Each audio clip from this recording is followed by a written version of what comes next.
धन धन सतगुरु तेरा ही आसरा। आप देख रहे हैं फेथ वर्सेस वर्डिक्ट। मैं डॉक्टर मोहित इंसा, परम पूजनीय संत डॉक्टर गुरमीत राम रहीम सिंह जी इंसा के अनुयायी, उनकी सोच व सच्चाई इस प्रोग्राम के माध्यम से आप सभी लोग जानते हैं, समझते हैं व परखते हैं। तो आप सभी का आज के इस लाइव डिस्कशन में बहुत बहुत स्वागत है जी। धन धन सतगुरु तेरा ही आसरा। सत्संग जी, सबसे पहले आज का जो दिन है एक त्यौहार है, गुरु पूर्णिमा का त्यौहार है। तो सबसे पहले आप समूची सत्संगत को गुरु पूर्णिमा के इस पावन त्यौहार की बहुत बहुत बधाई देते हैं। धन धन सतगुरु तेरा ही आसरा। और ये कामना करते हैं कि हजूर महाराज जी भी हम सबकी प्रार्थना स्वीकार करें और हमारे बीच वापस जल्दी से जल्दी लौट आएँ। तो इसी कामना के साथ आज के त्यौहार की आपको फिर से बधाई देते हैं। धन धन सतगुरु तेरा ही आसरा। और इसके अलावा मौजूदा सिचुएशन जो चली रही है सबके सामने है, ये जो अब तो सारी चीज़ें असली नकली वाले मसले पे आके अटक जाती हैं कि उसके अलावा क्या कुछ होना चाहिए।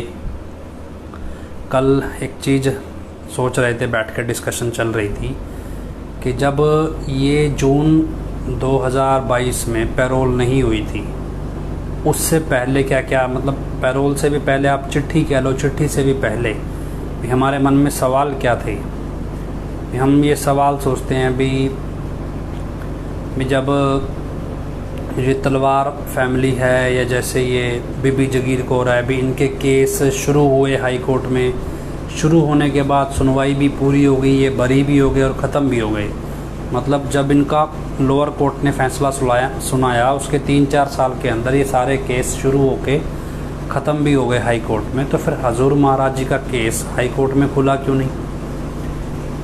भी ये सोचने वाली बात है। ये हालांकि हम सोचते थे तब जब चिट्ठियाँ नहीं आती थी या ये सब नहीं होता था, नकली वाला मसला नहीं था, तब ये सिस्टम चलता था। अभी आखिर ये हजूर महाराज जी का मुकदमा क्यों नहीं खुलता?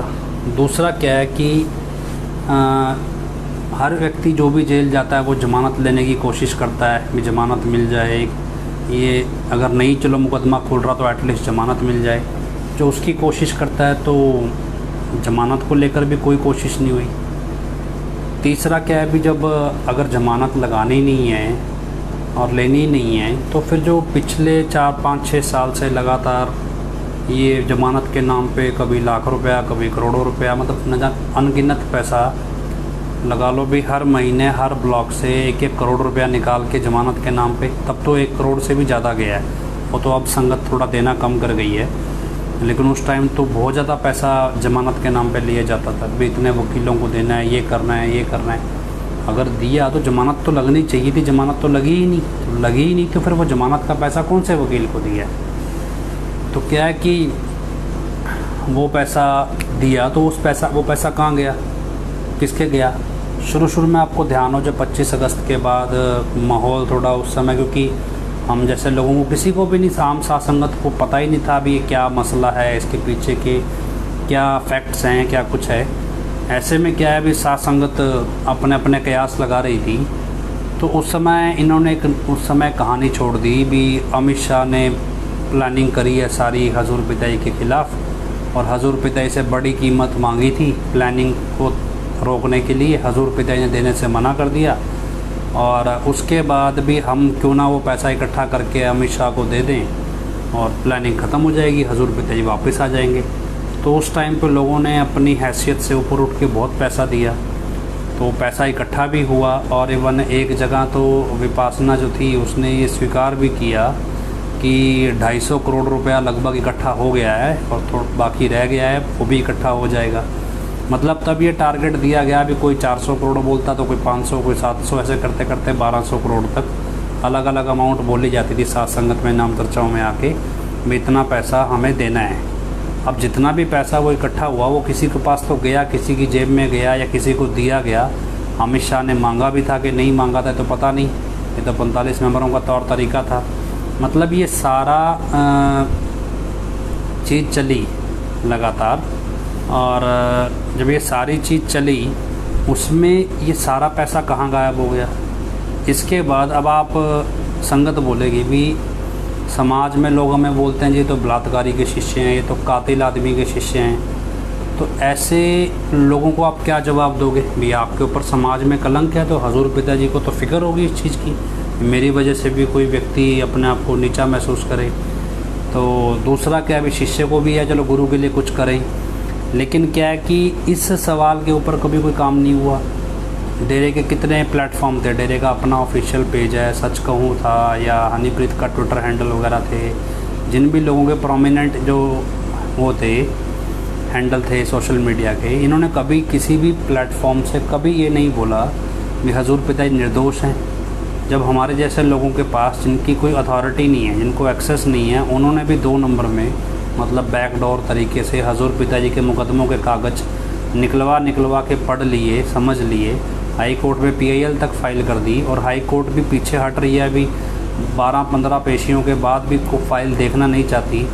तो इसका मतलब क्या है, भी जब हमारे जैसे लोग ये सब कुछ समझ सकते हैं, तो फिर हजूर महाराज जी के मुकदमों की जानकारी डेरे के मंच से क्यों नहीं दी जाती? भी ये भी मतलब सवाल था, भी हमें पता है तो चले कुछ। मतलब ये सारी चीज़ें घूम रही थी। अब ये सवाल, क्योंकि मैनेजमेंट को तो ये सवाल का जवाब देना ही नहीं था, क्योंकि मैनेजमेंट ने तो खुद ही पिताजी को जेल में भिजवाया। तो ऐसे में उन्होंने कौन सा चीज़ छोड़ दी हमारे सामने? जी हमारे हाथ में कुछ है ही नहीं, जो हो रहा है सुनारिया से आने वाले आदेश के नाम पे हो रहा है, जो भी हो रहा है। तो सुनारिया से जो आदेश आता है जी, हम तो वो करते हैं। और उसको जस्टिफाई करने के लिए भी इन्होंने क्या किया, धंधा शुरू किया प्रसाद का।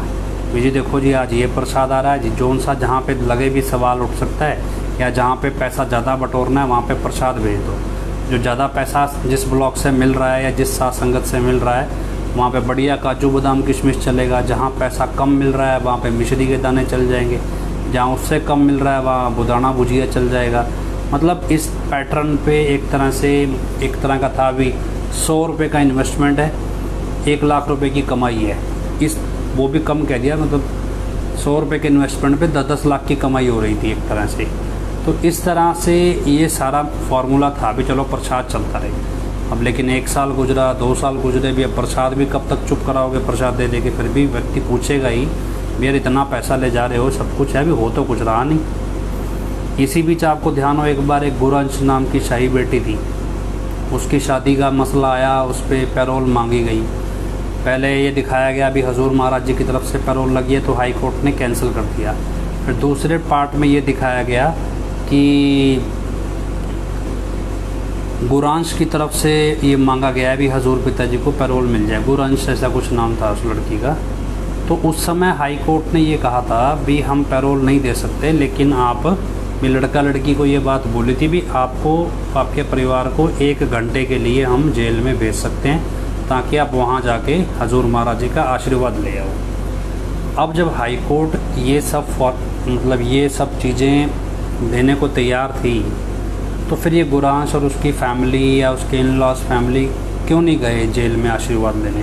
जब हाई कोर्ट ही परमिशन देने को तैयार था, तो फिर इन्हें जाना चाहिए था। कौन सा व्यक्ति मना करेगा भी पिताजी से 1 घंटा आपको मिलवा देते हैं, और आप मना करोगे भी नहीं मिलेंगे? तो ये चीज़ें हो रही थी। अब इस सबके बीच जो इज्जतदार आदमी है वो बोले यार मैं कहाँ स्टैंड करूँ इसमें? भी पैसा इकट्ठा हो रहा है ना, तो कोई डेरे का व्यक्ति बोल नहीं रहा, डेरे के मंच से भी हजूर पिताजी पे इल्ज़ाम गलत लगे हैं, ये सब लोग जो मारे गए ये गलत मारे गए, ये सारी चीज़ें मतलब कोई बोल नहीं रहा। तो जो समाज के अंदर एक इज्जतदार व्यक्ति है वो अपने आप को डेरे से अलग करता चला गया। अब क्या है भी, जब तक प्रसाद का चला सकते थे चलाया, उसके बाद क्या है भी जेल से हनीप्रीत और ये सारे जितने भी पंचकुला दंगे वाले मेन साजिश करता थे, PR9 हो, बबलू तो बाद में आया, राकेश चिड़बा वगैरह, ये सारे जेल से बाहर आ गए। इन्होंने क्या आते, क्योंकि हो सकता है कि जिस हिसाब से आज हम देखते हैं कि डील हुई, उस डील के बदले इन्होंने फरवरी 2020 में, नवंबर 2019 में तो ये बाहर आए। आते सार इन्होंने एक अखंड सिमरन का कॉन्सेप्ट चलाया, जी अखंड सिमरन चलाएंगे ये, और हालांकि डेरे की तो रीत ही नहीं है। तो उसके बाद अखंड सिमरन चलाएंगे, और उसके बाद इन्होंने फरवरी के अंदर उसी अखंड सिमरन की आड़ में दिल्ली वाले दंगे के अंदर अपना एक इम्पॉर्टेंट रोल प्ले किया उस दंगे को करवाने में, क्योंकि इनका तो पूरा एक्सपीरियंस है दंगे करवाने का। तो इन्होंने अच्छा खासा रोल प्ले किया उसमें, और हालांकि अभी भी कोर्ट में वो मामला पड़ा है, दिल्ली की कोर्ट में। तो वहाँ तक चलता रहा। उसके बाद अब इनकी उम्मीद से हट के कोरोना आ गया, तो इन्होंने तो अपनी प्लानिंग के हिसाब से जो पहली चिट्ठी निकाली, उस पहली चिट्ठी के ज़रिए इन्होंने एक तरह से वसीयत लिखनी थी पिताजी की, क्योंकि उसको इस पैटर्न पे निकाला गया जैसे हुक्मनामा परम पिता जी ने लिखवाया था, उस पैटर्न पे धीरे तरीके से निकाला गया। लेकिन क्या है कि अब कोरोना था, कोई प्लानिंग उस तरह की पनपी नहीं, कुछ हो नहीं पाया, तो एक चिट्ठी से शुरू हुए 10, 11, 12 तक पहुंच गए। अब चिट्ठी वाला मामला जब हाई कोर्ट जा पहुंचा, हाई कोर्ट बार बार जोर लगाए, पूछे कि भाई चिट्ठी के बारे में बताओ, सरकार भी आनाकानी करे, तो ऐसे स्टेज में लास्ट में जाके ये नकली वाला व्यक्ति आया। अब नकली वाला व्यक्ति को लाना इतना आसान नहीं था इस बहरूपिये को, तो उसके लिए बाकायदा हरियाणा, क्योंकि आप देखो 2-3 बार पैरोल तो हम हाई कोर्ट में सुनते ही आए थे कि पहले गुरांश की शादी को लेके पैरोल लगी, फिर माताजी की बीमारी को लेके पैरोल लगी, फिर खेतों के नाम पे पैरोल लगी, में जो खेती बाड़ी के नाम पे। हालांकि हमें नहीं लगता भी हजूर पिता ने कभी कहा होगा। ये तो क्या है कि अब वकील भी क्या ताज़े वकील बने हैं कॉरस्पॉन्डेंस से, उनको कौन सा इसकी नॉलेज है। उनको ये था भी संगत को कुछ दिखाना है, थोड़ा बहुत कागज़ घुमाओ तभी पैसे मिलेंगे, भी संगत को दिखाना है। तो इस पैटर्न पे अब जब सरकार किसी भी एंड पे मतलब किसी भी एंड पे पैरोल देने को तैयार नहीं थी, तो ऐसे में फिर ये अचानक से पैरोल वाला कानून ही बदल दे सरकार, और उस कानून बदलने का सबसे बड़ा फ़ायदा किसको? हजूर महाराज जी को, मतलब एक तरह से दिखाया गया जो। हालांकि क्योंकि नकली वाला लाना था। अब सुप्रीम कोर्ट का रूल कहता है भी पैरोल सिर्फ किसी न किसी मकसद के लिए दी जा सकती है, और ये इंसान के व्यक्तिगत जीवन की पैरोल होती है, व्यक्तिगत फैमिली से संबंधित। अब फैमिली वाले काम के लिए तो पैरोल कभी दी नहीं गई, लेकिन फालतू काम करने के लिए पैरोल भर के सारी खुली छूट के साथ दे दी गई।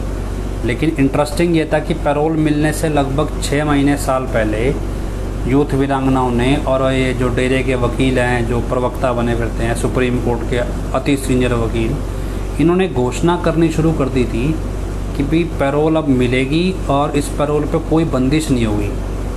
तो क्योंकि ये ट्रायल पहले फरवरी में फरलो देके कर लिया गया, तो ये पैरोल मिलेगी और इस पर कोई बंदिश नहीं होगी, ये पहले से ही प्रचार था।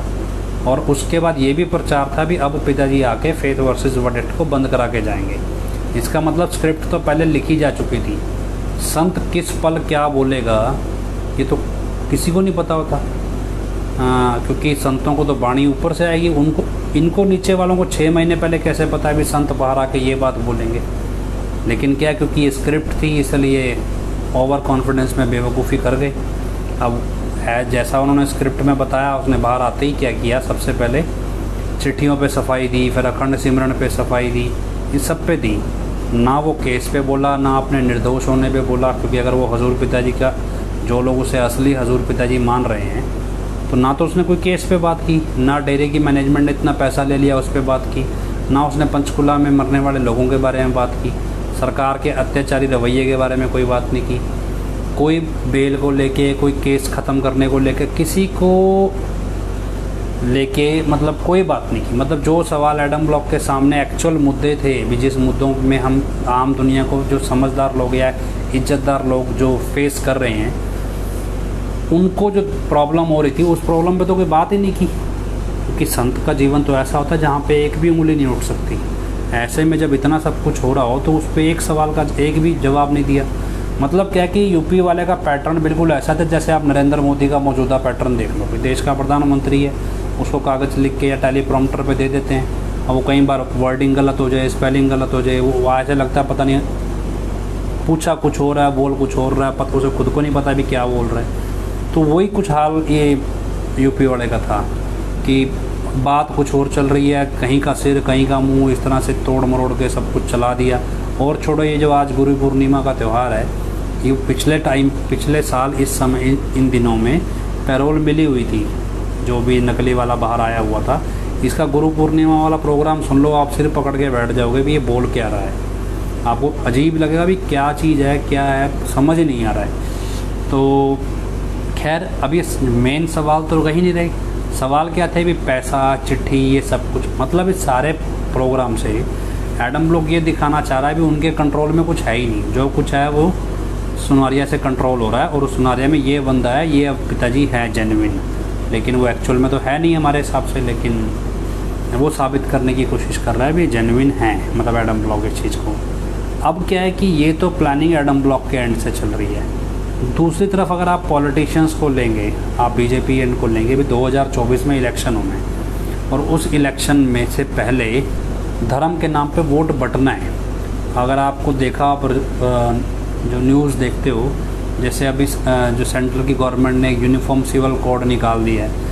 यूनिफॉर्म सिविल कोड कोई ऐसा नहीं है भी एकदम से कानून बन के लागू हो जाएगा, ये सिर्फ एक हिंदू मुसलमानों को उकसाने के लिए है। उसके बाद जैसे ये नकली वाला ये रुपया बाहर लाया गया, उसके साथ साथ अमृतपाल को भी लाया गया, और ताकि और इन दोनों ने आपस में क्लैश करना भी चाहा, लेकिन तो हजूर पिताजी की रहमत रही, भी हुआ नहीं। लेकिन अपनी तरफ से एडम ब्लॉक ने 45 नंबरों ने पूरी कोशिश की भी ये क्लैश हो और बीजेपी को इसका, जो बीजेपी कह लो या पॉलिटिक्स में जो लोग हैं उनको जो धर्म के नाम पे ध्रुवीकरण कहते हैं, पोलराइजेशन, उसमें फ़ायदा हो। और ये आज की सिचुएशन भी है। लेकिन आज की सिचुएशन में अगर हम समझें तो ये समझ आ रहा था कि बीजेपी का कह लो या मौके की गवर्नमेंट का कह लो भी ये एजेंडा है भी डेरे के बंदों को विक्टिम बना के हिंदू सिख या हिंदू मुसलमान दंगा क्यों ना करा लिया जाए। उसमें दिल्ली दंगे को भी ट्रिगर कराया गया एक ट्रायल के तौर पे। तब एनआईए से लेके सारी सेंट्रल गवर्नमेंट ने पार्लियामेंट तक में ये बात बोली, दिल्ली दंगा सिर्फ एक ट्रायल है और ये एक साजिश के तहत किया गया है, इसका असली वर्जन अभी बाकी है। तो उस पैटर्न पे ये चीज़ अब हम समझ में आती है भी किस तरफ दिशा में गवर्नमेंट के लोग, जो पीछे से पॉलिटिकल लोग जो बैकअप दे रहे थे, उनका मकसद यूपी वाले के जरिए एक तरह से धर्म के नाम पे ध्रुवीकरण करना था। तभी वो हिंदूवाद, देवी देवता, हवन चला लो, दिए जगा लो, सूर्य देवता की पूजा करो, चंद्रमा का रिमोट, वेदों के पीछे भी 4-5 लाख साल पहले, करोड़ों साल पहले वेद बन गए, पता नहीं कौन से करोड़ों साल पहले। इतने तो अपन इतिहास ही धरती के ऊपर 15,000 साल तक का अवेलेबल है, तो करोड़ों साल पहले कौन से वेद बने बैठे। तो खैर ये सारी चीज़ें हुई और अब आज कहाँ हैं। अब प्रॉब्लम ये है कि सरकार को समझ नहीं आ रहा भी अब करें क्या। अभी ये ध्रुवीकरण तो हो नहीं पाया। एडम ब्लॉक को लगता है अभी तो हमारे पैसे की वजह से हुआ जो हमने सेटिंग करी, लेकिन सरकार का अलग एंगल है, एडम ब्लॉक का अपने पैसे के दम पे एंगल है। अब ऐसे में एडम ब्लॉक आज पैसा लिए द्वार पे खड़ा हो कि भैया फिर से नकली वाले को भेज दो, और वो सरकार कहे भी अब भेजे तो भेजे, इसके पास प्रोफाइल प्रोपेगेंडा तो रहा नहीं, भेज देंगे उल्टा और कोई ना कोई कांड करा देगा पहले। तो ऐसे में एडम ब्लॉक ने एक नई चीज़ें चला दी भी अब तो असली वाले आएंगे, मतलब ये लगे हुए हैं। तो आपको ध्यान हो 2 दिन पहले हमने एक पोस्ट डाला था, हालांकि बहुत सारे लोगों ने मैसेज भेज के सवाल भी पूछा और कईयों ने नहीं भी पूछा, जिनसे उम्मीद थी भी वो पूछेंगे।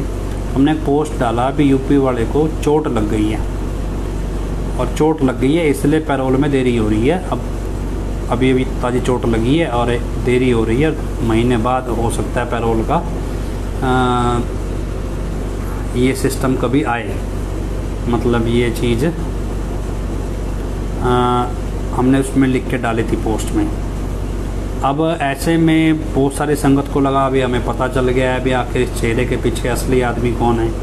देखो 2 आदमियों पे हमें शक है, और एक तो आदित्य अरोड़ा, क्योंकि उसका काफ़ी प्रोफाइल मेल खाता है, वो हमने जो फोटोग्राफर्स हैं या जैसे टेक्निकल बंदे हैं उन्होंने वो प्रोफाइल बिल्डअप करके देखा है। दूसरा अभिजीत भगत बबलू के ऊपर हमारा शक जाता है, क्योंकि जो करैक्टर है उस हिसाब से चीज़ें दिखती हैं। 2 आदमी और शक के दायरे में, क्योंकि पहले तो हमने जितनी बार हम देखते हैं उतनी बार हमें पता चलता है भी पहले तो अभी 2 आदमी हैं, फिर लगा 3 आदमी हैं, अभी लगता है 4 हैं। तो क्या पोस्ट जो लिखा अभी चोट लगी है और ये हो सकता महीने बाद आया, अभी अरेस्ट पे है, मतलब अरेस्ट पे है। लेकिन क्या ये पोस्ट लिख तो दी हमने और ये चोर की दाढ़ी में तिनके का काम कर गई। वो तिनके का काम ऐसे कर गई भी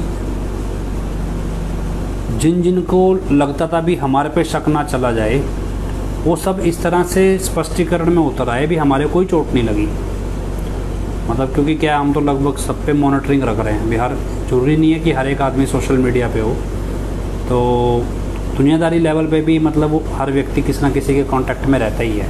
तो कहते हैं ना हर शाख पे उल्लू बैठा है, कहाँ भागोगे। तो वो वाला काम है। अब हर व्यक्ति का अपना कोई ना कोई हमराज होता है।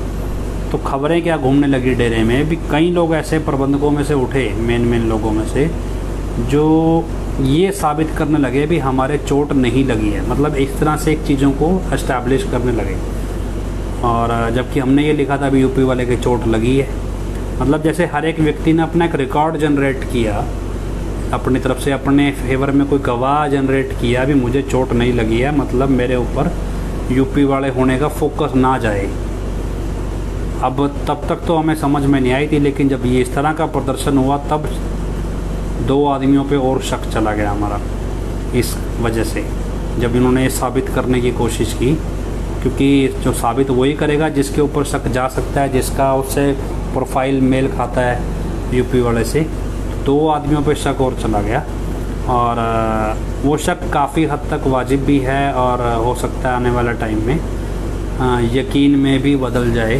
पर अभी हम कुछ कह नहीं सकते इस स्टेज पे, लेकिन अपनी तरफ से हमारा सर्विलेंस जारी है।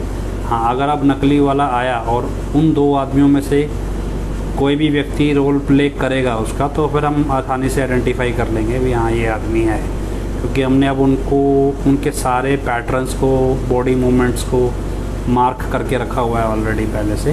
तो क्या है कि हमारे शरीर में एक ब्रेन के अंदर, दिमाग में एक सेरिबेलम नाम का आइटम होती है, चीज़ कह लो या अंग कह लो, वो एक स्पेशल तरह की मेमोरी रखता है। उसमें क्या है भी आदमी किसी का बेस बदल ले, कितनी मर्जी एक्टिंग कर ले, लेकिन उसके कुछ चीज़ें ऐसी हैं जो वो कभी बदल नहीं सकता, और उससे वो पकड़ा जाता है भी ये यही आदमी है।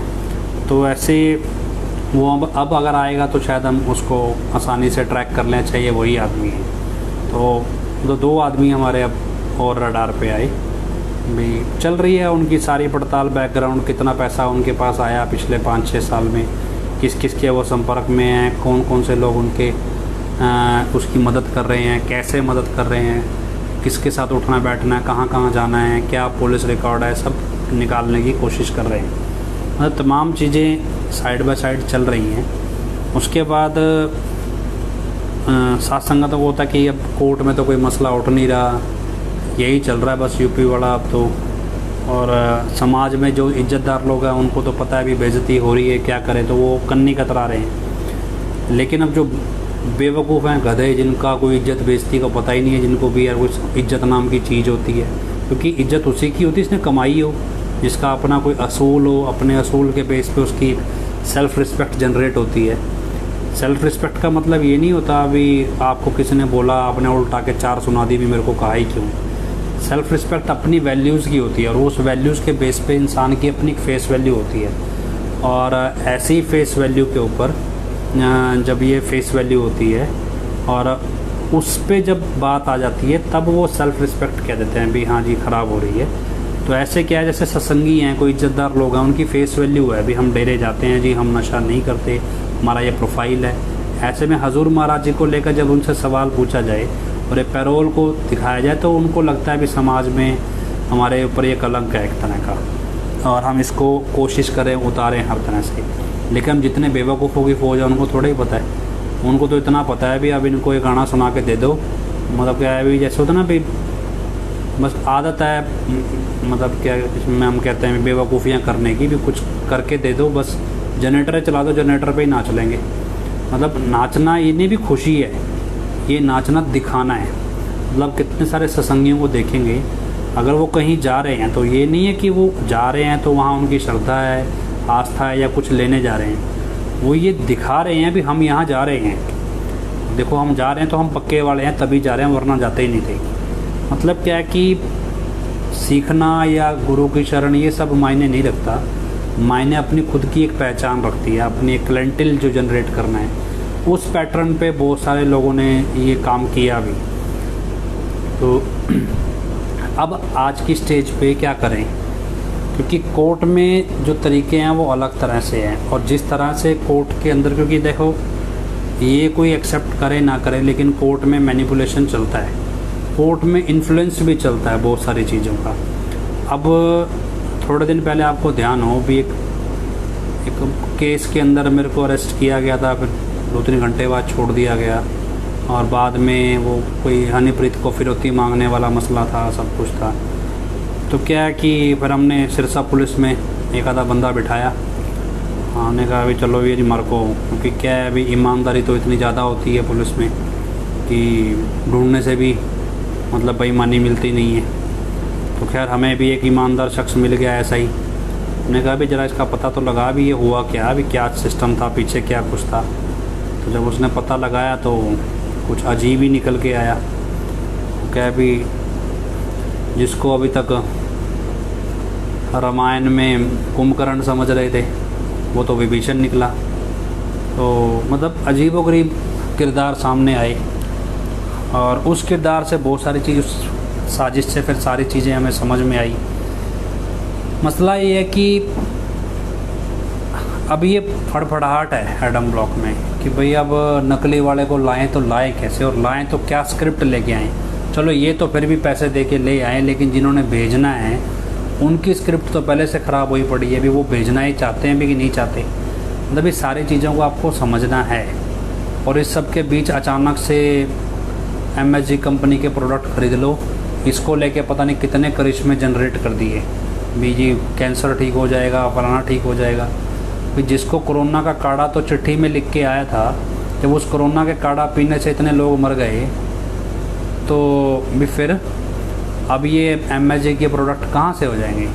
और हालत इनकी ये है भी मार्केट से महंगा प्रोडक्ट है, क्वालिटी सब स्टैंडर्ड है।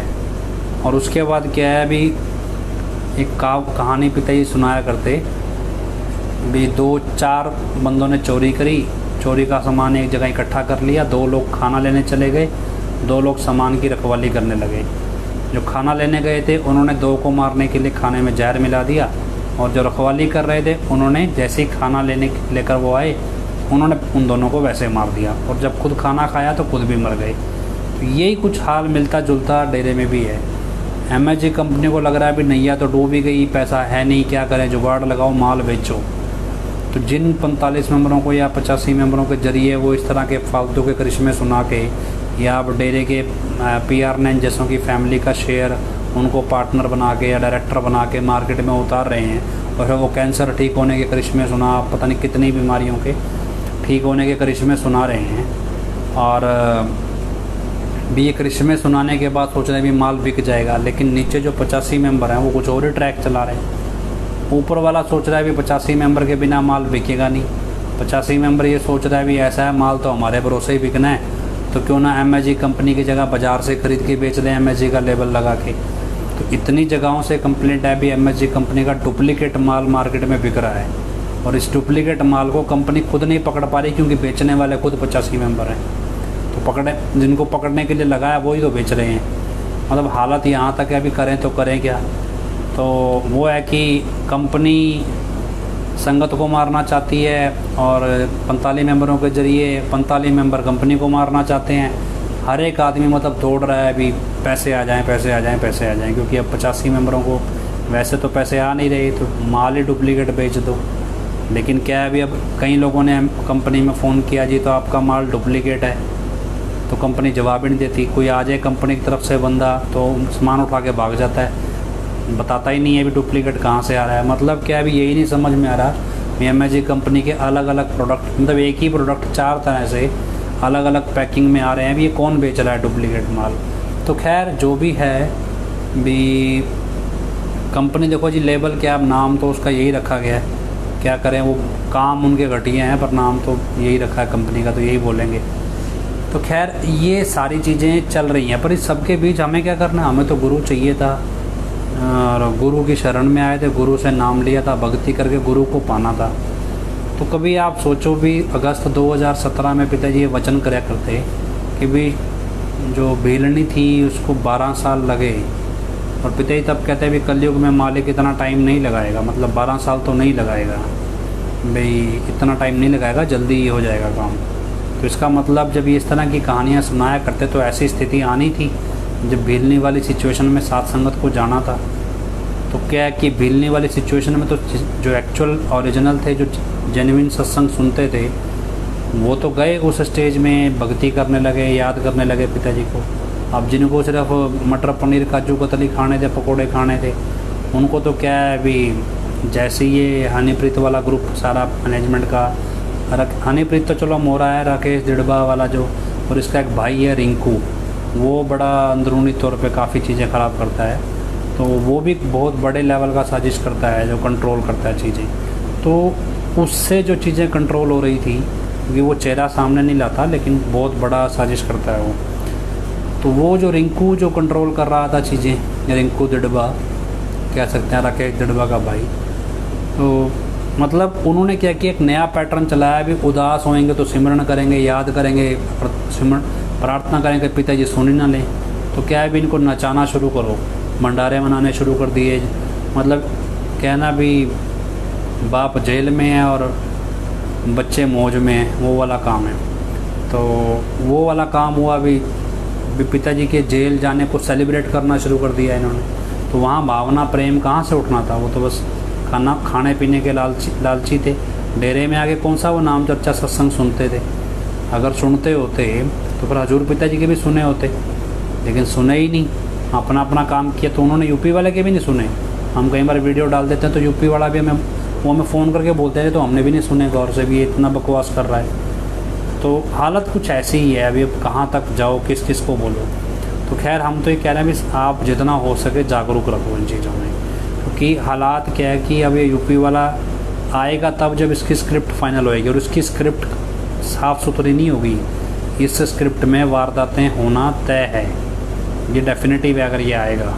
क्यों? क्योंकि अभी पैदा तो कर दिया और इसको मारना भी तो ज़रूरी है। अगर अगली सरकार आएगी वो तो इसके ज़रिए मुख्यमंत्री को देशद्रोह के केस में जेल में डाल देगी, तो वो क्यों छोड़ेगी। और अब तक बीजेपी ने दुश्मन इतने पाल लिए हैं, हर कोई मारने को तैयार है। तो खैर ये सारी चीज़ें आपको पता होनी चाहिए। और इस तरह से अब और बाकी जो आपके मन में सवाल उठें, कोई डाउट्स आए, कोई भी चीज़ें समझ में आए तो बताया कीजिए, शेयर कर लीजिए कीजिए, आगे आगे जितना होगा हम भी साथ संगत को बताएंगे। तो बहन वीरपाल कौर को लाइन पे ले लेते हैं हमारे साथ, कई बार हो गया इस बार उनकी। पंजाबी वाले लोग पूछते हैं, जो पंजाबी भाषा वाले हैं, कि ये आप क्यों नहीं लाइन पे लेते।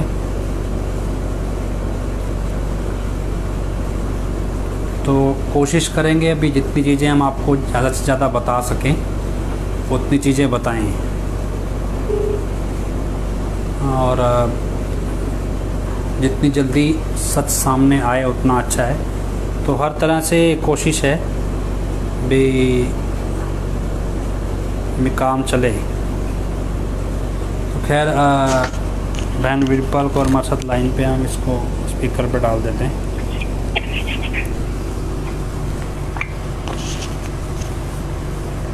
हाँ जी बहन जी बोलो। बहुत ही प्यारे सतगुर जी की प्यारी प्यारी गुरु प्यारी साध संगत जी, जिवें आपां नूं सारा नूं पता ही है कि अज गुरु पूर्णिमा है, इसलिए सारी साध संगत नूं, पूजनिक माता जी नूं, साडे अति प्यारे पूजनिक गुरु पिता जी नूं गुरु पूर्णिमा की बहुत बहुत बधाई होवे। गुरु पिता जी भी अक्सर गुरु पूर्णिमा के वचन करते हुंदे सी। गुरु पिता जी हमेशा ही कहते सी भी गुरु का काम हुंदा वो सच की राह ते चलाउणा हुंदा है, ते गुरु का काम हुंदा इंसान नूं इंसान नाल जोड़ना, इंसान नूं भगवान नाल जोड़ना। गुरु का काम है ज्ञान का दीपक चलाउणा। गुरु कदे भी किसी तो कुछ लैंदा नहीं, गुरु ज्ञान दिंदा है, वो भी बिना पैसे दी। अक्सर ही सच्चे गुरु मतलब की निशानी है, ये भी गुरु पिता जी आपां नूं दसदे रहिंदे सी। जिहड़ा सच्चा गुरु हुंदा है वो हमेशा ही सच दे रास्ते ते ही जीव नूं तोरदा है। तां आपां बहुत सारे जिहड़े जिन्नी भी साध संगत है बहुत भागां वाले हैं जिन्हां नूं पूर्ण गुरु मिला, जिन्हां नूं सच्चे संत दे रूप विच आपां नूं गुरु पिता जी मिले है। सिर्फ गुरु पिता जी एक सच्चे संत ही नहीं, कुल मालक आप पारब्रह्म परमेश्वर ने धरती ते अवतार लिया, जो साडे गुरु पिता जी दे रूप दे विच लिया। इस चीज का हमेशा तुसीं मान करया करो, हमेशा जिहड़ा अपने आप से इस चीज का गर्व करया करो कि मतलब गुरु पिता जी जिहड़े साडे गुरु है। ਕਈ ਲੋਕਾਂ ਨੂੰ ਦੇਖਿਆ ਹੈ ਕਿ ਜਦੋਂ ਦੇ ਗੁਰੂ ਪਿਤਾ ਜੀ ਤੇ 2017 ਤੋਂ ਬਾਅਦ ਜਿਵੇਂ ਕੇਸ ਪਏ ਜਾਂ ਦੋਸ਼ ਲੱਗੇ ਤਾਂ ਉਹਨਾਂ ਨੇ ਆਪਣੇ ਆਪ ਨੂੰ ਹਜ਼ੂਰ ਪਿਤਾ ਜੀ ਤੋਂ ਅਲੱਗ ਕਰ ਲਿਆ, ਖਾਸ ਕਰਕੇ ਜਿਨ੍ਹਾਂ ਨੇ ਪਰਮ ਪਿਤਾ ਜੀ ਤੋਂ ਨਾਮ ਸ਼ਬਦ ਲਿਆ ਹੋਇਆ ਸੀ। तो अपने आप ਨੂੰ शाह सतनाम जी का चेला ਜਾਂ शाह सतनाम ਦਾ शिष्य ਐ लिख के संबोधन करते हैं। तो गुरु प्यारी साध संगत जी ਇਹੋ जी कोई गल नहीं है। सच्चा सतगुर तो सच्चा सतगुर ही है।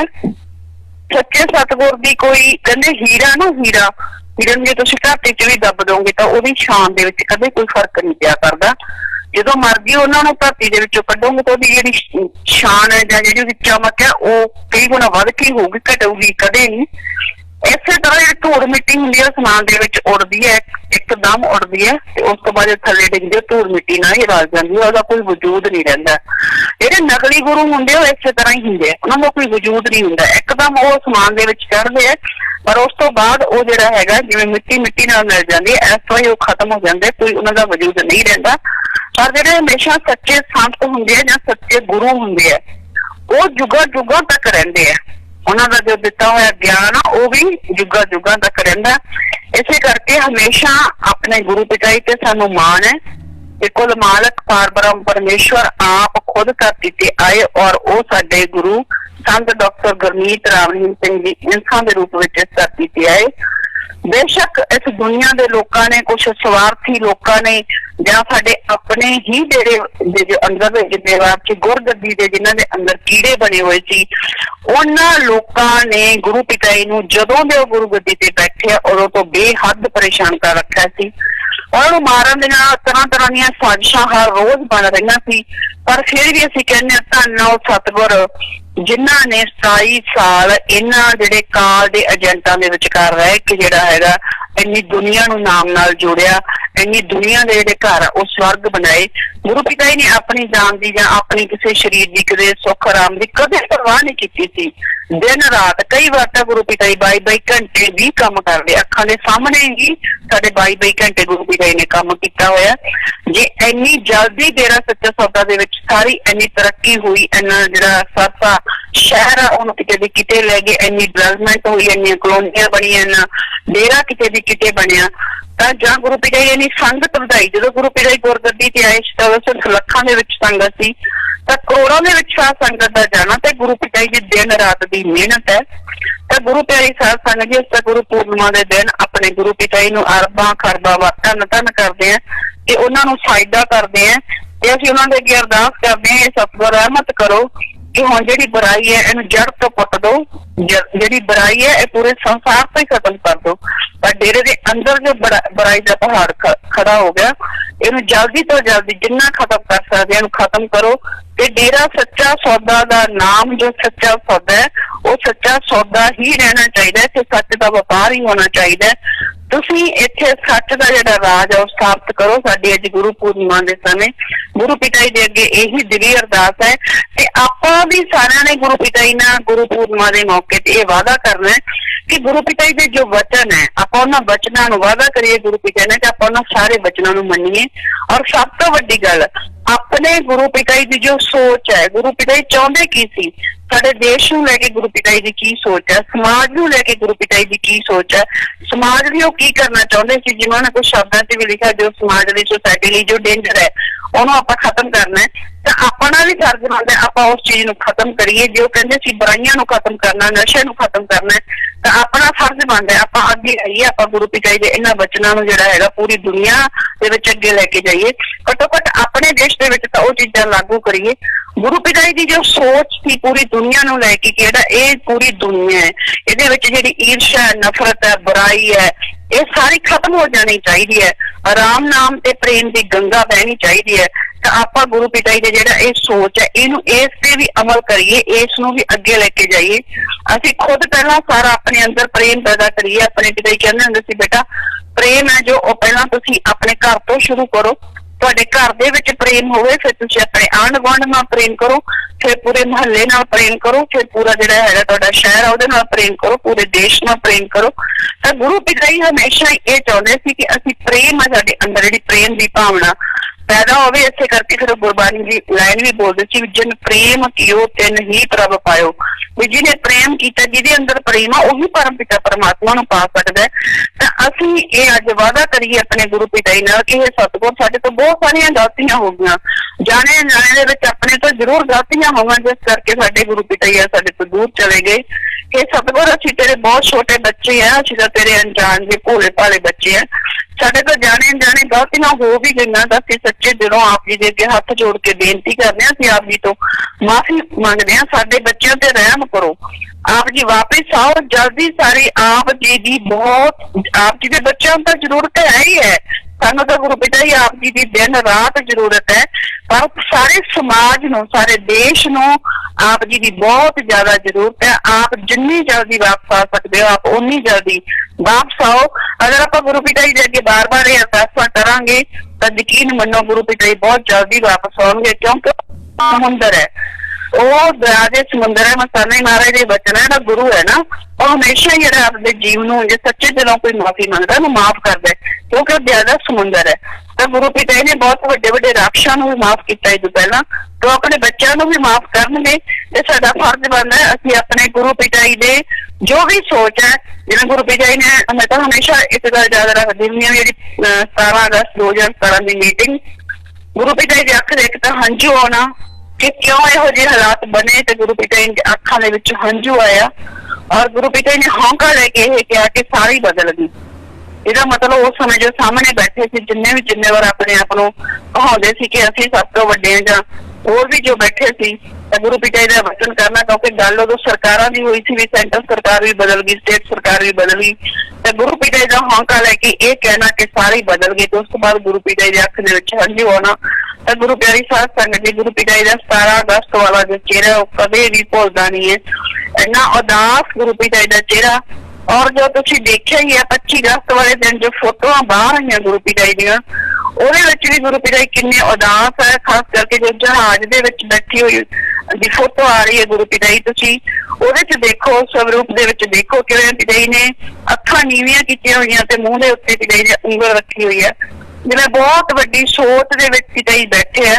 ਉਹਦੇ ਗੁਰੂ ਪਿਤਾ ਜੀ ਨੂੰ ਪਤਾ ਸੀ ਕਿ ਸਵੇਰ ਸੰਗਤ ਦੇ ਉੱਤੇ ਵੀ ਤੂਫਾਨ ਖੜਾ ਹੋਣ ਵਾਲਾ ਹੈ, ਕਿ ਕਾਲ ਮਹਾਕਾਲ ਨੇ ਪਹਿਲਾਂ ਸਾਡੇ ਤੇ ਜਾਲ ਪਾਇਆ ਔਰ ਹੁਣ ਜਿਹੜਾ ਹੈਗਾ ਸੰਗਤ ਤੇ ਵੀ ਜਿਹੜਾ ਹੈਗਾ ਉਹ ਆਪਣਾ ਅਸਰ ਦਿਖਾਊਗਾ।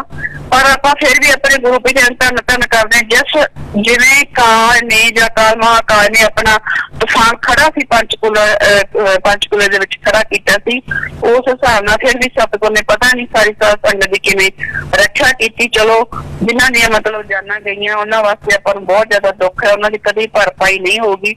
पर सब तो वड्डी गल दुख तां इस गल दा है कि साडे ही जिम्मेवार जिन्हां ने साडे ही गुरु पिता जी नूं सरकारां नाल मिल के पहला गुरु पिता ते झूठे दोष लाए और उस तो बाद जेल दे विच भेजा, और उस तो बाद वड्डा घिनौना जो महापाप कीता कि गुरु पिता जी दी जगह ते किसी होर नकली नूं लेके आउणा, कोई मुखौटा चढ़ा देना किसी ते भी। ਆਪਾਂ ਨੂੰ ਜਿਵੇਂ ਮੋਹਿਤ ਬੇਟਾ ਦੱਸ ਹੀ ਰਿਹਾ ਸੀ, ਪਹਿਲਾਂ ਆਪਾਂ 2 ਸੀ ਫਿਰ 3 ਸੀ, ਬਹੁਤ ਸਾਰੇ ਲੋਕਾਂ ਜਿਹੜੇ ਡੇਰੇ ਦੇ ਅੰਦਰ ਹੀ ਬੈਠੇ ਆ, ਜਿਹੜੇ ਆਪਣੇ ਆਪਾਂ ਨੂੰ ਸੋ ਗਾਰਡ ਉਹੀ ਗੱਲ ਵੀ ਜਿਹੜੇ ਆਪਣੇ ਆਪ ਨੂੰ ਪਹਿਲਾਂ ਗੁਰਗੱਦੀ ਦੇ ਜਿਨ੍ਹਾਂ ਦੇ ਬੱਚੇ ਬਣੇ ਹੋਏ ਆ, ਉਹ ਹੁਣ ਗੁਰੂ ਪਿਤਾ ਜੀ ਦਾ ਉਹੀ ਮੁਖੌਟਾ ਚੜਾ ਕੇ, ਤੇ ਆਪਾਂ ਨੂੰ ਪਤਾ ਹੀ ਆਰਟੀਫਿਸ਼ੀਅਲ ਜਿਹੜੀ ਇੰਟੈਲੀਜੈਂਸ ਹੈ, ਆਵਾਜ਼ ਦੀ ਤਾਂ ਕੋਈ ਗੱਲ ਹੀ ਨਹੀਂ, ਆਵਾਜ਼ ਤਾਂ ਕੋਈ ਮਰਜ਼ੀ ਕੱਢ ਸਕਦਾ ਹੈ, ਤਾਂ ਇੱਕ ਵਾਰੀ ਟੈਕਨੀਕ ਹੈ, ਜਦੋਂ ਤੁਸੀਂ ਉਹ ਲਾਗੂ ਕਰ ਲਈ ਫਿਰ ਮੁਖੌਟਾ ਵੀ ਇੱਕ ਵਾਰੀ ਬਣਾ ਲਿਆ, ਜਿਹਨੇ ਮਰਜ਼ੀ ਮੂੰਹ ਤੇ ਚੜਾ ਲੇ, ਜਿਹਦਾ ਜੀ ਕਰਦਾ ਸੀਗਾ ਗੁਰੂ ਬਣਨ ਦਾ, ਉਹ ਸਾਰੇ ਅੱਜ ਕੱਲ ਮੁਖੌਟੇ ਚੜਾ ਕੇ ਤੇ ਆਪਣਾ ਗੁਰੂ ਬਣਨ ਦਾ ਪੂਰਾ ਸ਼ੌਂਕ ਪੂਰਾ ਕਰ ਰਹੇ ਆ। ਪਰ ਉਹਨਾਂ ਨੂੰ ਇਹ ਨਹੀਂ ਪਤਾ ਵੀ ਜੋ ਤੁਸੀਂ ਇਹ ਕਰ ਰਹੇ ਆ ਬਹੁਤ ਵੱਡਾ ਮਹਾ ਪਾਪ ਕਰ ਰਹੇ ਆ। ਤੁਸੀਂ ਸਾਧ ਸੰਗਤ ਨੂੰ ਗੁੰਮਰਾਹ ਕਰਤਾ, ਇੱਕ ਨਕਲੀ ਗੁਰੂ ਦੇ ਅੱਗੇ ਸਾਧ ਸੰਗਤ ਨੂੰ ਝੁਕਾ ਦਿੱਤਾ। ਤੁਸੀਂ ਜਿਹੜਾ ਅਸਲੀ ਗੁਰੂ ਦਾ ਪ੍ਰੇਮ ਤੁਸੀਂ ਉਹੀ ਭੁਲਾ ਦਿੱਤਾ ਸਾਧ ਸੰਗਤ ਦਾ।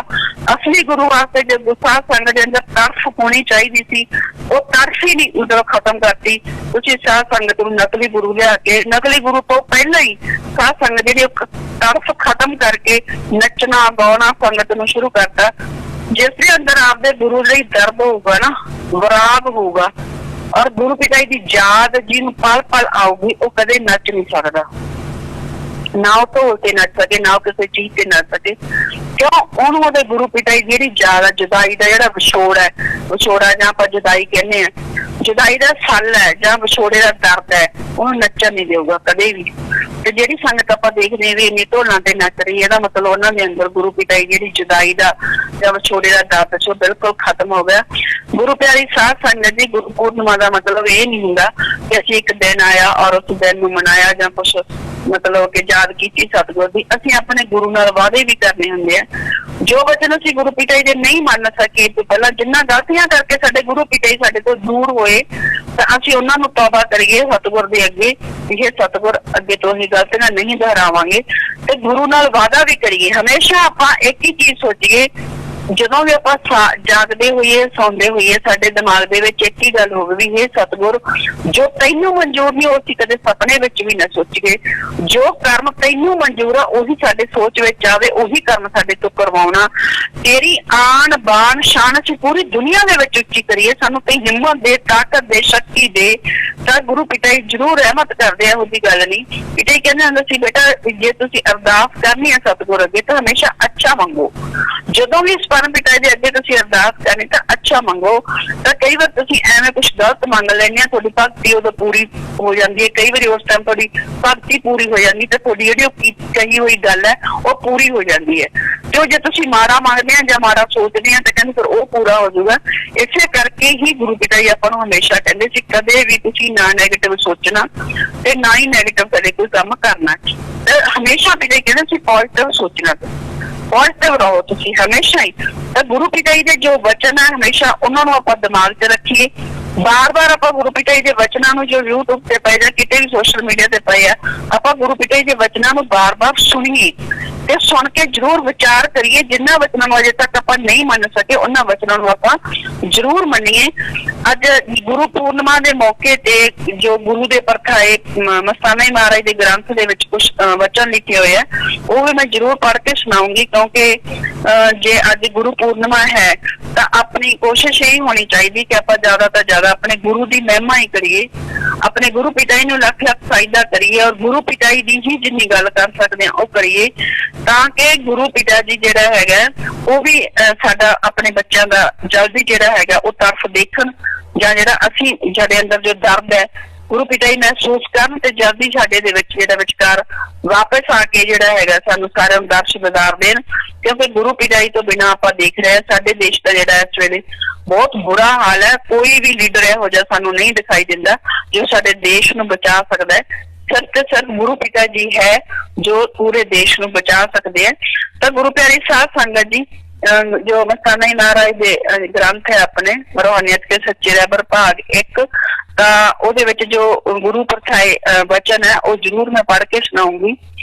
अपने 96 नंबर जो हैगा वचन किया हुआ है, सत्संगी को अपने सतगुर से प्रार्थना करनी चाहिए कि हे सतगुर, हम आपसे वायदा करते हैं कि हमारा ये तन मन और धन सब तेरा ही है, इसे इंसानियत की सेवा में लगाने की ताकत बख्शो।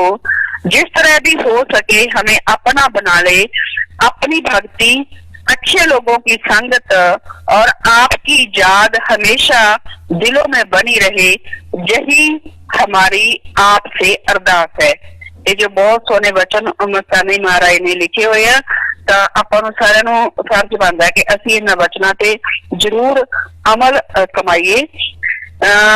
आगे लिखा है, तू अपने प्रीतम के दर्द और गम में जलता रहे, तू कोई इलाज ना कर, क्योंकि प्रीतम ही तेरा इलाज है, प्रीतम बिना तेरा कोई इलाज नहीं है।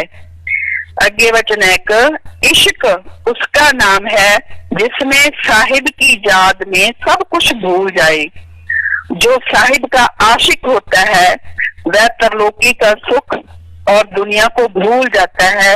नाम तुम्हारे पास खुद मिलने आएगा और नाम के जो पीछे लगे हैं, नाम को जपते हैं, उन्होंने ही सतगुर निरंकार को पकड़ा और वही अपने जीवन में फायदा उठाते हैं। आगे लिखते हैं, अपने वक्त के सतगुर के साथ ऐसी प्रीत होनी चाहिए कि जैसे बच्चे की माता से, जब वो अपनी माता का दूध पीता है उसको कोई छुड़ाए तो वह बेहद व्याकुल हो उठता है, और जो गुरु को छोड़कर चले जाए उनका ख्याल भी ना करे, अपनी पत्नी व पुत्र को एक रात भी ना छोड़े, तथा गुरु को महीने महीने छोड़ दे तो ऐसी प्रीत का क्या फायदा, तब उनका उद्धार कैसे होगा। इसलिए जो भी जीव आवागमन से छुटकारा पाना चाहता है तो उसे अपने सतगुरु के वचनों पर पूर्ण विश्वास कर अमल करना चाहिए, तभी उसके सब कार्य पूर्ण होते हैं। आगे लिखते हैं, जब जब रूहानी फकीर दुनिया में आए, काल की विरोधी शक्ति निंदा करवाकर लोगों को संतों के पास जाने से रोकती रही ताकि कोई सच्चे मालिक का भेद ना पा सके। हमारे लिए तो निंदा अच्छी है, क्योंकि भक्तों का जो भार बॉडी पर पड़ता है उसको निंदक उठा लेते हैं। जिस इंसान के अंदर प्रेम है वो इंसान है, अगर नहीं तो बुत वो इंसान में कोई फर्क नहीं है। आगे लिखते हैं, सतगुरु जब थोड़ा प्रेम देता है तो ये हाल है कि तुम नाच कर गवा देते हो। अगर हजम करो तो पता चले कि सतगुरु के प्रेम में कितने नजारे हैं। सतगुरु के वचन मानकर जरा पचाना और हजम करना सीखो।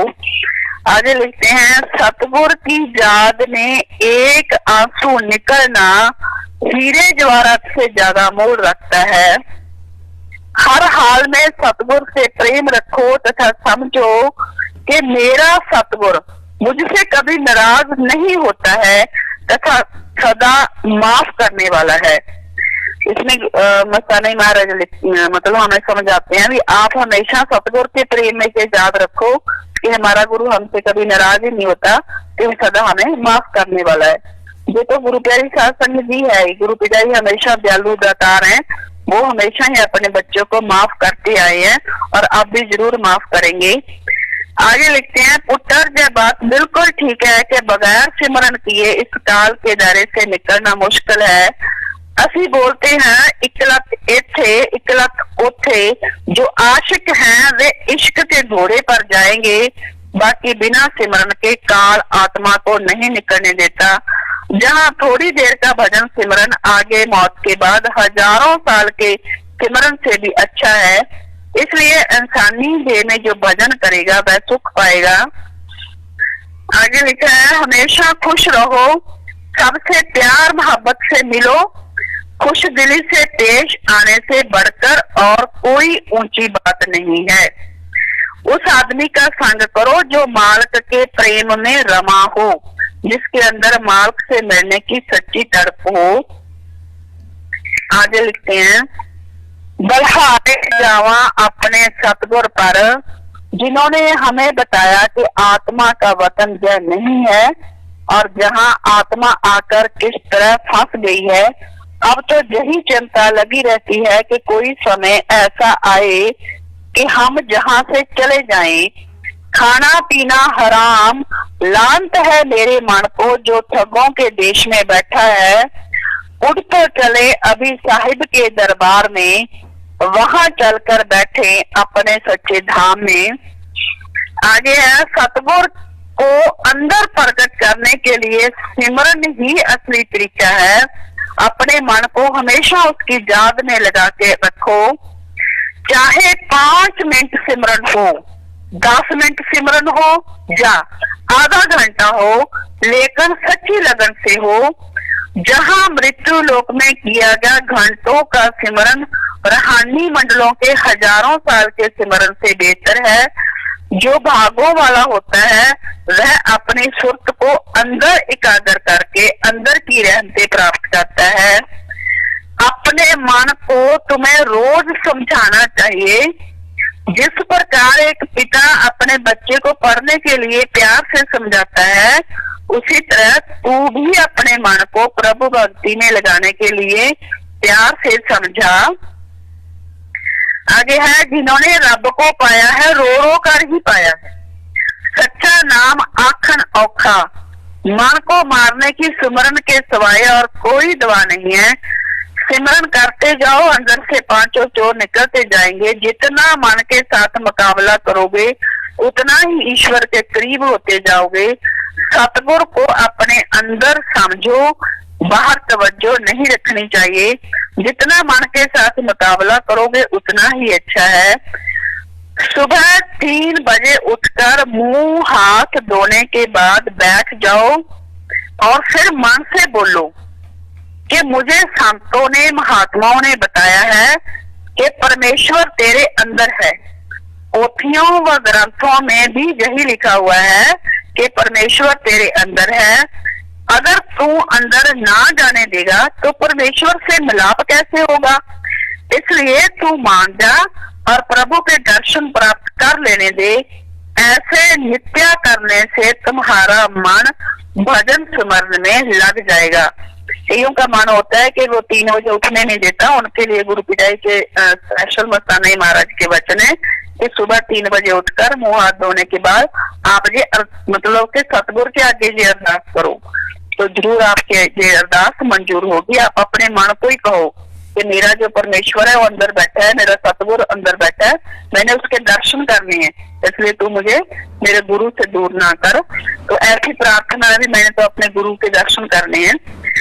हमारा मन सरकार से कहता है कि तू हमारे घर से निकल जा ताकि हम परमेश्वर या सतगुरु को ले जा सके, हमें नाम खजाना मिले और 4 पद में राज करे।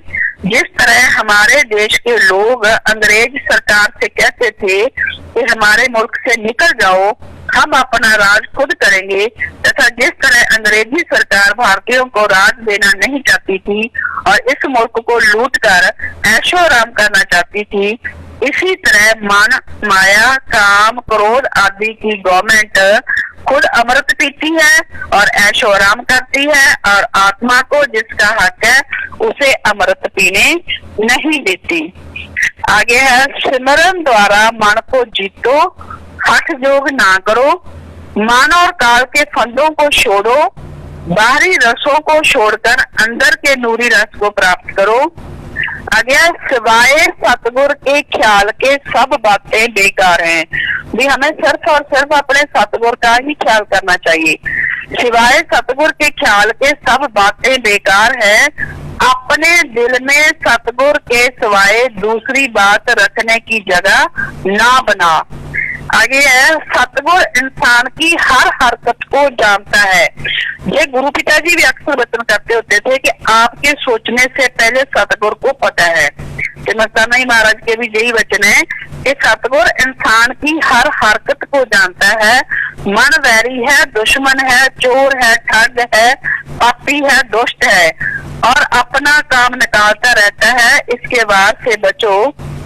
आगे लिखते हैं, ये बात ध्यान से सुनने वाली जो ये वचन पर मस्ताना महाराज ने की है, काल हमारा भी रूप धार के आ जाता है। देखो मस्ताना महाराज क्या कह रहे हैं, जो कहते थे ना पिताजी का रूप ऐसे कैसे धार कर सकता है काल। तो 149 जो है अपना सवाल जवाब है, 257 पेज नंबर है 257, उसमें शाह मस्ताना महाराज के वचन लिखे हुए हैं रूहानियत के सच्चे रहबर में। काल हमारा भी रूप धार के आ जाता है, जो कलमा ना मिला है उसको जपना, अगर असली होगा तो रुक जाएगा, अगर नकली होगा तो भाग जाएगा। काल तो कभी भी तुमको गिरा सकता है। जब अंदर नूरी स्वरूप सतगुर को देखोगे फिर कहना कि सतगुर पूरा है, फिर काल तो क्या महाकाल भी नहीं गिरा सकता। सतगुर का सिमरन दिल की सफाई करने वाली एक झाड़ू है। नाम एक ऐसी चीज है जो निरंकार की खास प्रीत, खास प्रेम करने वालों को ही नसीब होती है, वरना बहुत से लोग लफ्ज जप कर मर गए और अमृत नाम से बेखबर रहे। जो नाम शब्द तुम्हें देते हैं वो लफ्ज तुम्हें और जगह भी मिलेंगे पर उनमें वह ताकत नहीं होगी। काल ढोलक हाथ में रखता है, जी बुरा काम करता है तो साथ ही मुनादी करवा देता है। उस मालिक ने तुझे कितनी इज्जत दी और तेरी कितनी कदर की, पर तूने उस मालिक की रहमत की क्या कदर की।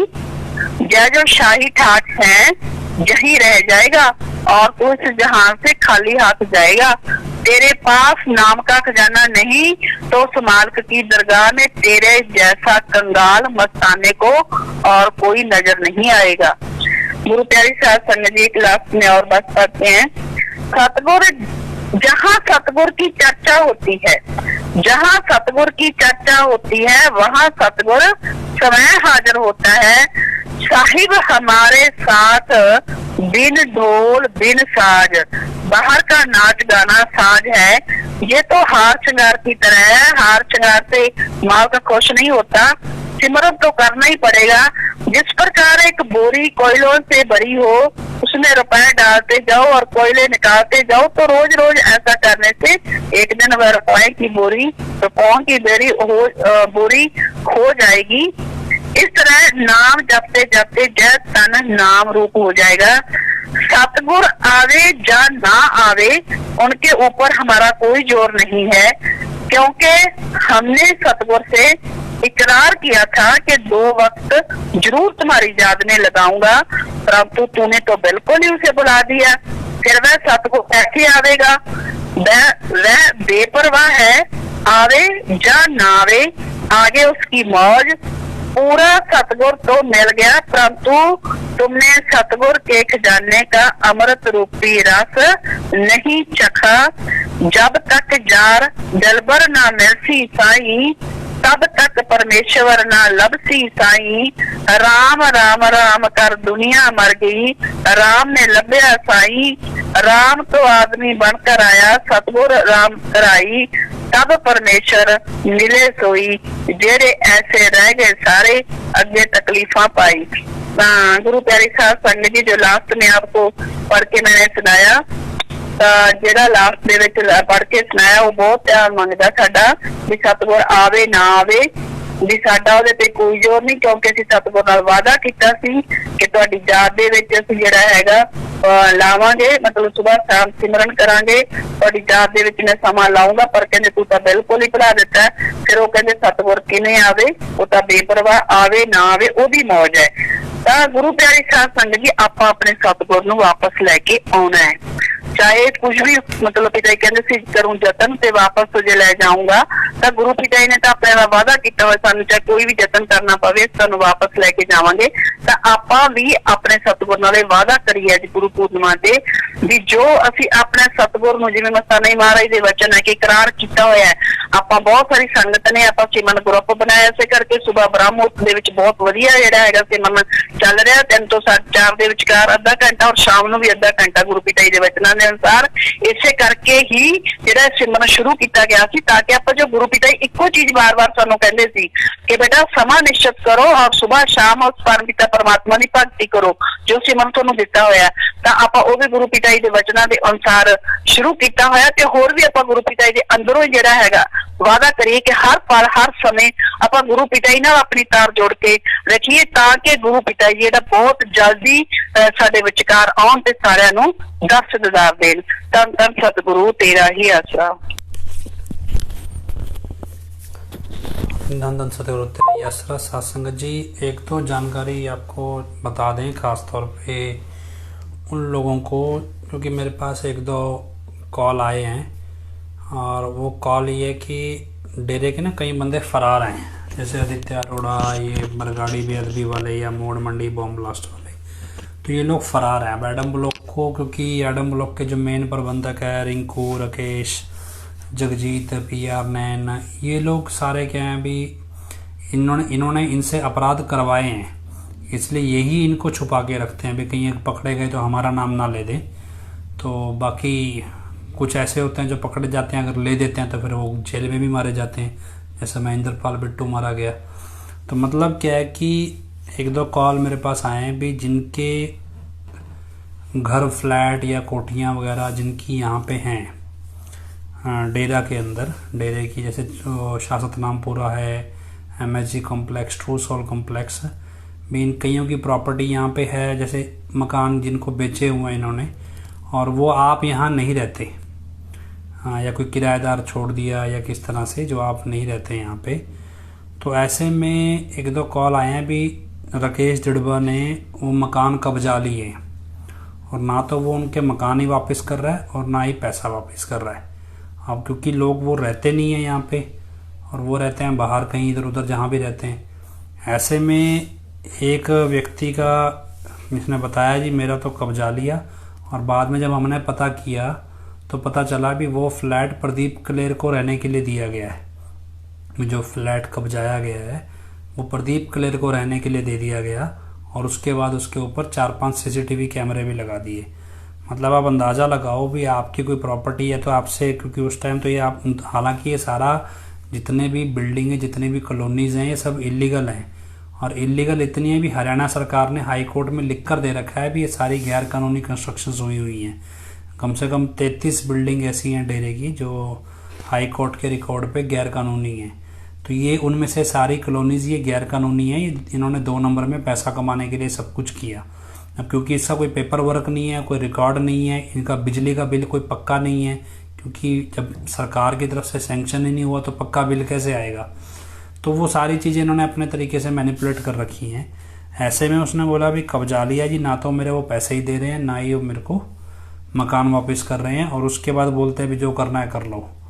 और उसके बाद उस मकान में प्रदीप कलेर को बिठा दिया लाके, और उसकी फैमिली को बिठा दिया, और उसके बाद वहाँ पे सीसीटीवी कैमरा वगैरह सब लगा दिए भी, अब कोई आएगा तो निगाह रखनी है। अब अंदाज़ा लगाओ भी आपकी कोई प्रॉपर्टी हो और आप वहाँ पे कुछ आपके पीठ पीछे हुई आपकी प्रॉपर्टी का किसी क्राइम में इस्तेमाल हो रहा हो, किसी क्रिमिनल को छुपाने में इस्तेमाल हो रहा हो, तो जितना भी लोग जिनकी इस तरह की प्रॉपर्टी है या जो कुछ भी है वो आप अपना देख लें, क्योंकि ये सब चीज़ें एडम ब्लॉक कर रहा है, और कल को पता चले भी आपका पैसा भी गया, प्रॉपर्टी भी गई, सब कुछ गया, तो आप इस पर सतर्क रहें। तो खैर हम उम्मीद करते हैं, प्रार्थना करते हैं भी सच्चाई जल्दी सामने आएगी, सब अमन शांति होगी। तो इस प्रार्थना के साथ हजूर पिता के चरणों में नारा लगाते हैं, धन धन सतगुरु तेरा ही आसरा।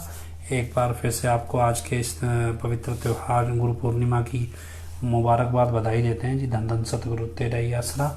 और सत्संग जी आखिरी में अरदास बोली जाएगी, धन धन सतगुरु तेरा ही आसरा। हे मालिक तुझे लाज है, अब बहुत हो गया, तुम दया में रहमत कर, तेरे प्यार मोहब्बत की राह में हमें कोई दुख तकलीफ़ ना आए, तुम ऐसी रहमत बख्श वह सबको सुमति दे, किस तरह से देनी है यह तो सब जानता है, जिसको जैसे देनी है वैसे दे, वो तेरी मर्जी।